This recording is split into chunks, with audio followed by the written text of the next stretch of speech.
मित्रांनो, RTE अंतर्गत 93,000 विद्यार्थ्यांना प्रवेश मिळालेले आहेत।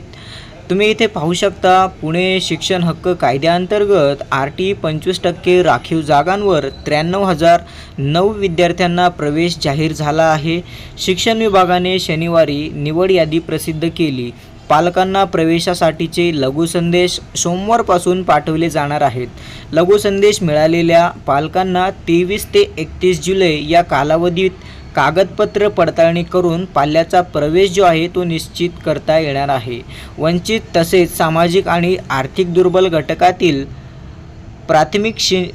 घटकातील विद्यार्थ्यांना शाळांमध्ये RTE अंतर्गत 25% राखीव जागांवर प्रवेश हा दिला जाणार आहे।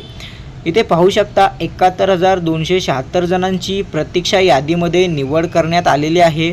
प्राथमिक शिक्षण संचालक शरद गोसावी यांनी दिलेल्या माहितीनुसार 1,05,223 रिक्त जागांसाठी एकूण 2,42,516 अर्ज दाखल झाले, तर त्यातील 93,009 विद्यार्थ्यांना प्रवेश जाहीर झाला आहे। 71,276 विद्यार्थ्यांचा प्रतीक्षा यादीमध्ये समावेश केलेला आहे।